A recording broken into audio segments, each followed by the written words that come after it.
Assalamualaikum nos chers internautes yéen ñi nga xam ne yéen a ngi safoo di ñu suivre à travers la chaîne de vos rêves muy La Star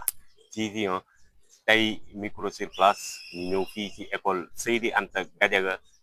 am taxawaay bu am solo boo xam te ni du ma ne muy mouvement national des enseignants patriotes du ma ne JPS muy les jeunes patriotes du Sénégal mais dama naan en global Pastef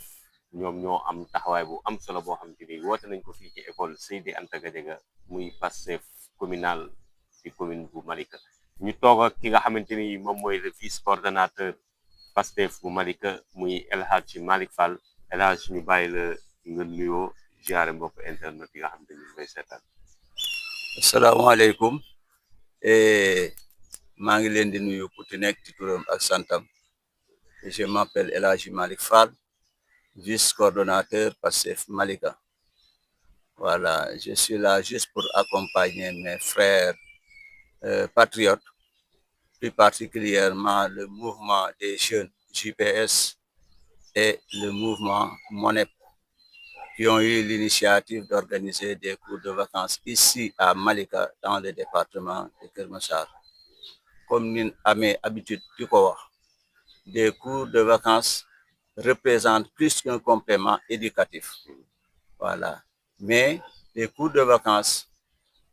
constituent une opportunité précieuse à saisir pour les futurs candidats dans les classes d'examen telles que le CM2, la 3e et la terminale. Voilà. Donc, nous invitons ces candidats vraiment à venir participer à ça. Parce que les cours de vacances constituent quand même, cette opportunité précieuse constitue vraiment, nous permettre quand même de consolider les acquis, mais aussi ça va nous permettre de combler les lacunes que certains élèves ont eues, mais aussi pour aller plus loin, ça nous permet de préparer l'année prochaine, donc l'année scolaire 2025-2026. Mais lan moo tax ngeen jël ci 3 classes yooyu muy CM2 comment dirais-je encore 3e terminale L wala S. Voilà. Lan moo tax ngeen choisir. waaw li tax ñu ciblé ces 3 parce que temps bi ñu amee idée bi juste pour lancer cette initiative donc dafa xat. boo gisee parti bi temps bi muy nekk ci opposition on avait l'idée, mais on était à tout moment bloqué par les autorités du régime sortant. moo tax mënuñu woon di ko def mais comme on vient tout juste fraîchement au pouvoir ñu bëgg relancer ces activités, on démarre d'abord par ces 3 niveaux pour donner la chance aux futurs candidats. Mais Inch'Allah Rabbi, l'année prochaine, nous allons vraiment essayer de tout faire pour prendre tous les élèves, de quelle que soit vraiment leur classe fréquentée, quoi. Voilà, mais gis nañ ne aussi mën nañ ne lii c'est une première. Oui. ba xam dafa wër ci ce national bi yëpp réew yëpp a koy def wala Malika yéen da ngeen jël initiative bi rek tàmbalee ko. Donc, présentement, ici à Malika, on a démarré ça. Mais dans chaque commune, dans chaque département, il y a des réalités, il y a des priorités. Je ne dis pas que l'éducation n'est pas une priorité, mais nous, au niveau de Malika, nous avons jugé nécessaire de tout faire pour organiser ces cours de vacances. Peut-être quelqu'un qui est à Gandon peut juger nécessaire que, bien vrai que l'éducation fait partie de nous, mais il faut pas passer aux vacances comment dirais-je, agricoles, patriotiques. Voilà. Comme quelqu'un d'autre peut penser à des formations professionnelles et autres. Mais nous, ici à Malika, on n'a pas pensé à la fois aux cours de vacances pour l'enseignement général, mais aussi à une séance de formation professionnelle sur l'électricité et l'énergie solaire. Effectivement, yaakaar naa ne loolu sax après dinañ ci ñëw yëkkan cee yaatal te dina am ci fan yi rek mooy initiative boo xam ne nii aussi ñoom ñoo ko tegaat muy formation yoo xam te ni ci électricité solaire ñu koy defee fii à Malika wan na ne nag patriotes yi ñoom ñu ngi participer bu baax a baax ci li nga xamante ni moom mooy accompagner nguur gi fi nekk pour ñu mën a am satisfaction à 100% te yaakaar naa ne war naa mën a nekk mais daaw gis nañ ne am ngeen taxawaay bu am solo bu ngeen taxawoon ci tool yi ba ngeen demoon fu sori fu ñuy wax Thialé ngeen amoon fa 15 hectares yoo xam ne bayoon ngeen ko ren da ngeen koy tollanti wala ren da ngeen di yem ci cours de vacances rek. Voilà, l'année dernière, c'est notre première édition. On a eu à cultiver 10 hectares à Thialé, dans le département dans la région de Diourbel, parce que cette zone fait partie de Diourbel. Voilà, c'était juste vers Keur Sambakan. On a réussi aussi vraiment les travaux. Mais pour cette année, on a jugé nécessaire aussi de faire une évaluation pour que l'année prochaine, nous allons tripler ce que nous avons eu à réaliser l'année dernière. Mais cette année, Inch'Allah, nous allons faire une petite pause pour faire une évaluation, essayer de trouver des moyens, des tracteurs et autres pour que prochainement, Inch'Allah, Rabbi, ça sera meilleur.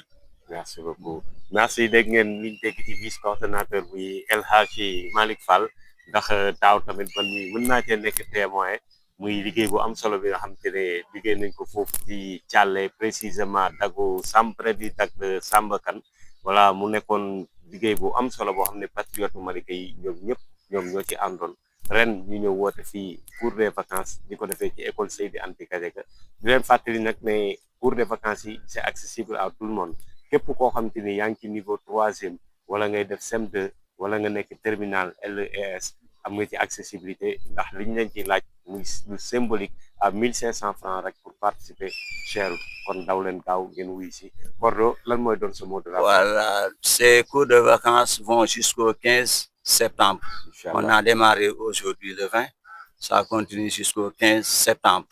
Et comme je reviens à mes propos pour vous assurer que ce sont des professeurs clés à la main qui vont vous dispenser ces cours. Donc, profitez de cette occasion pour venir participer. Parce que investir dans des cours de vacances, vraiment, c'est offrir à nos enfants vraiment les clés d'une rentrée réussie et vraiment, comme on le dit, un parcours scolaire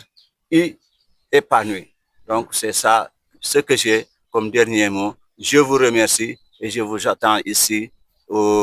à l'école Seydi Anta Gadiaga de Malika. Merci beaucoup. Merci Star TV. Merci beaucoup El Hadji Malick Fall comme ni ñu leen ko waxee en micro sur place ñëw nañ fii toog nañu ak ki nga xam te mooy le vice coordonnateur mais du fi yam ndax bi ñëwee tamit fekk nañ fi ay coordonnateur ku ci mel ni Ahmed Ba nekk coordonnateur MODAP communal bu Malika fekk nañ fi ki nga xamante ni moom mooy Cheikh Gningue nekk coordonnateur CPS bu Malika fekk nañ fi aussi Lamine Diallo moom it nekk coordonnateur GPS départemental en même temps chargé des missions au niveau de la présidence fekk nañ fi aussi ki nga xamante ni moom mooy Mansour Djité nekk coordonnateur MONEP muy mouvement national des enseignants patriotes bu Malika ñu toog ak ki nga xamante ni moom mooy le coordinateur communal ñu koy wax Cheikh Gningue Cheikh ñu bàyyi la nga nuyu mbokku téléspectateur bi lay seetal. Oui mbokku téléspectateur yu Star TV ñu ngi leen di nuyu bu baax a baax di nuyu waa Malika yëpp particulièrement di nuyu coordination communale bu Pastef yëpp di nuyu ñëpp di nuyu aussi la coordination bu JPS bi man comme vous l'avez si bien dit Cheikh Gningue c'est le coordinateur de la jeunesse patriotique de Malika nekk aussi le vice-coordinateur de la jeunesse patriotique du département de Keur Massar donc di nuyu waa Malika yëpp di nuyu aussi waa département de Keur Massar yëpp. Mais Cheikh ñu gis initiative bi am na solo lan moo leen motiver pour ngeen taxawal lu ñu mel. waaw loolu moom dafa nekk ADN-u Pastef parce que ku xam Pastef xam leen ci di daxol ay activités yoo xam te ni c'est des activités de citoyenneté loolu c'est pas une première peut-être les cours de vacances bi c'est une première ñu koy soog a organiser ici au niveau de la commune mais pour ce qui est des activités de citoyenneté loolu moom depuis bi ñu Pastef nekkee Pastef ba tey en particulier aussi Pastef bu Malika ñun loolu moom moo yàgg nekk suñu ADN di def ay activités yoo xam te ni parce que ñun dañu jàpp ne benn mission lañu am mission boobu mooy à chaque fois di jege population wu Malika bi loolu mooy suñu mission première jege population de Malika lépp loo xam te ni population Malika dañ ko soxla rek ñu ciy dox guddi ak bëccëg te jàpp nañ ne comme ci ay vacances lañ nekk on a décidé cette année-ci vraiment pour appuyer gouvernement bi ci ci ay politique publique am surtout éducation nga xam ne dafa occuper benn place primordiale ci vision 2050 bi donc on a décidé cette fois-ci engagé wu ci organiser des cours de vacances yoo xam te ni dañu jël en compte surtout les classes d'examen muy CM2 bi 3e bi ak terminale bi pour accompagner leen pour que à la fin de l'année scolaire ñu mën a am des résultats yu baax a baax parce que résultats yu baax du ci biir année scolaire bi lañ koy débuter mais ça commence dès les vacances donc on a décidé ba pare jël ko au sérieux aussi jël des professeurs aguerris en la matière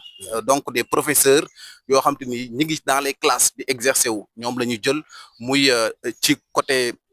élémentaire bi muy aussi ci collège bi ak ci secondaire bi yëpp jël ay professeurs yoo xam te ni vraiment pour mën a booster élèves yi vraiment pour ñu préparer leen année scolaire bi. Voilà mais gis nañ ne aussi ça demande des moyens. ndax occupé ngeen déjà 3 salles de classe. yoo xam te ni yëpp feesal ngeen ko ay élèves ñoom it ñu ñëw pour def lii te participation bi ngeen ci laaj muy participation bu symbolique à 1500 francs bu ñu waxantee dëgg rek élèves yi ñu fi gis yëpp kenn ku nekk 1500 mënul combler tey jii li nga xam te moom mooy seen bëgg-bëgg. mais tey ñi nga xamante ni mooy les nominés ñi nga xam ne nommé nañ leen ñu nekk ci département bi est-ce que ñëw nañ jàpp ci tey lii ngeen taxawal nii. waaw effectivement parce que bi ñu lancé activité moom lu mu tuuti rek day demander des moyens financiers. depuis ce matin 8 heures commencé nañ inscription yi élèves yi ñi ngi ñëw di inscrire peut-être dañ ko bëggoon sax def gratuite mais on a demandé juste une somme symbolique de 1500 pour l'ensemble des niveaux. 1500 francs yooyu mooy nekk du 20 août bi. mooy nekk du 20 août au 15 septembre. gars yi loolu yomb na. donc pratiquement c'est de la gratuité. Vraiment c'est de la gratuité. dañuy profiter di ci lancer waat message à tous les Malikois du ma ne sax Malikois parce que tamit Malika léegi yaatu na mais dama naan département de Kër Massar képp koo xamante ni yaa ngi nekk ci niveau boobu war a def examen 2 muy CM2 muy 3e wala muy terminal série L wala S daw si leen gaaw ngir ñëw à 1500 francs mu tàmbali tey 20 août jëm ak yéen ba li nga xamante ni moom mooy le 15 septembre pour ngeen mën a am examen yu mucc ay réussite 100% yaakaar naa ne loolu jar na ko kon parents d'élèves yi bu leen ko kenn wax ñaari yoon inscription yi mu ngi continuer di wéy fii ci Seydi Anta Gadiaga dañ lay bàyyi nga continuer ci par rapport ak tey jii par rapport ak les moyens financiers comme vous l'avez si bien dit organisation bu mel nii nga war a jël ay professeurs donte dañ ci travail en collaboration avec les enseignants patriotes muy MONEP bi c'est du bénévolat ñoom ñëpp dañuy def don de soi mais ñàkkul tamit am na ay professeurs yoo xam te ni tamit amuñu ko dañ koy uti ji te ñooñu peut-être am na benn contribution boo xam te ni war nañ leen ko benn kii boo xam te ni war nañ leen ko dimbale parce que boo jëlee ay professeurs pendant presque 1 mois donc yoon la bu ñu à la fin nga am loo xam te ni da nga koy teg seen loxo donte vraiment kenn laajuñu dara ñëpp don de soi la ñuy def mais tamit soxla nañ vraiment jàppale ndalu département bi yëpp les DG qui sont là ak les autorités qui sont au niveau du département mais même ñun sax dañoo am benn option dès le début mooy option bi c'est porté par les patriotes de Malika donc patriotes yi nekk Malika ñoom ñooy def seen don de soi ku ci nekk am li nga xam te ni moom nga indi vraiment depuis bi ñu ko lancé ba tey yaa 3 jours ku ci nekk vraiment yaa ngi ciy def sa don de soi di joxe loo am loolu la ñuy dajale pratiquement aussi section communale bi aussi vraiment jàpp ci bu baax a baax moom tamit am lu ñu appuyer muy section communale bu Malika donc loolu lañ fi amagul ci ay moyens yoo xam te ni ñu ngi ci ay moyens du bord yoo xam te ni ñu ngi ci góorgóorlu pour l'instant pour mën a dérouler activité bi normalement. mais est-ce que activité bi aussi comme réew mi tamit dafa am lu muy doxee.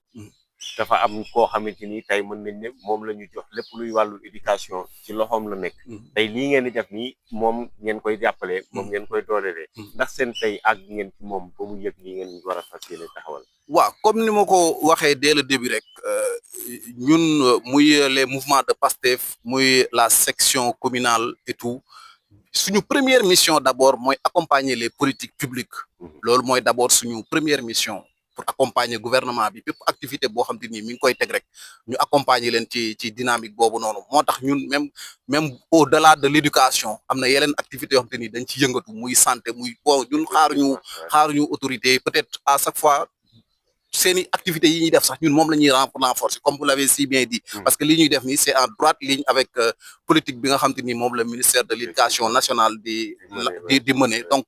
ñun dañ koy jàppale ci activité boobu noonu comme commune yëpp ni ñu koy defee ak département yëpp ni ñu koy defee parce que c'est pas seulement Malika moom mooy mener activité bu mel nii dans le département de Keur Massar y a pas mal de communes yoo xam te ni aussi ñi ngi koy def et un peu partout au niveau au niveau national aussi communes yi ak département yi yëpp ñu ngi koy def nekkul éducation rek ñun dañuy def parce que dès le 25 bi rek dès le 25 août bi rek war nañu lancer la formation professionnelle aussi ñu war ci liggéey en collaboration avec l'école des métiers de l'industrie bi nekk côté arrêt 75 boobu tamit vraiment dañ ciy def formation en énergie photovoltaïque muy l'énergie solaire boobu tamit vraiment mu doon formation bu am solo boo xamante ni tamit dañ ko may waa population bu Malika pour que vraiment ñoom ñu am formation professionnelle de qualité parce que dafa nekk benn formation boo xamante ni boo ko paree rek da ngay opérationnel da ngay mën a commencer di mënal sa bopp soit nga def entrepreneuriat soit après attestation bi nga xam te ni dañ la koy délivrer di ko mën a dem ci yenn attestation bi ça sera reconnu par l'État. Voilà parce que école boobu déjà c'est reconnu par l'État parce que déjà 3FPT rek dañ koy jox ay quota ci formation en énergie solaire waaw donc ñu war cee may waa population de Malika toujours aussi la jeunesse patriotique ak MONEP ñoo koy porter dès 25 bi rek war nañu démarrer la formation 25 août bi de la fin bi rek mooy wax à la population de Malika que ne les cours de vacances ont débuté déjà terminal SP ñi ngi def cours actuellement terminal SP ak terminal L yëpp ñi ngi def cours actuellement donc di def benn appel à l'endroit des parents d'élèves ñoom ñëpp vraiment ñu indi massivement seen doom yi ñu ñëw inscrire jàng pour mën a préparer vraiment les élèves pour l'entrée scolaire bi nga xam te ni ci lañ jëm parce que élèves vraiment ci période bii nii lañ koy préparer ubbiwaat xel mi ginnaaw bi mu toogee benn 2 mois boo xam te ni toog na ko noppalu balaa moo dugaat ci biir classe yi war na jéem a dugaat def tuuti renforcement ubbeekuwaat pour mën a performant dès la rentrée donc ñi ngi woo waa Malika yëpp ñu ñëw inscrire seen doom yi di woo aussi ñi nga xam te ni aussi dañu intéressé wu ci formation professionnelle bi aussi dès ce 25 là dañuy débuter la formation di ci woo tamit ñi nga xam te ni intéressé wu nañ par rapport ak formation boobu yëpp. Merci beaucoup ñu ngi jaajëfal merci beaucoup Kordo loolu am na solo te surtout formation boobu nga xam ne ñu ngi koy waajal mu war a tàmbali le 25 bi yaakaar naa ne boobu moom dinañ ci gën a def ay émission gën cee def ay waxtaan ndax nekk na loo xam te ni nee naa la du ma ne Malika sax mais département Keur Massar ñëpp war nañ ko mën a yëg ñëpp war nañ cee bëgg a bénéficier wu mais duñu yem ak yéen foofu comme ni ma leen ko waxee bi ñu ñëwee tey seet si leen fii ci école Seydi Anta Gadiaga fekk nañ fi tant de personnes mais surtout ay coordonnateurs ñu ne nag nañ tànn si cargo yooyu def ak ñoom ay waxtaan naa dañuy dem jëli ji ki nga xamante ni moom mooy Mouhamadou Lamine Diallo nekk coordonnateur JPS départemental muy département de Keur Massar en même temps nekk chargé de mission au niveau de la présidence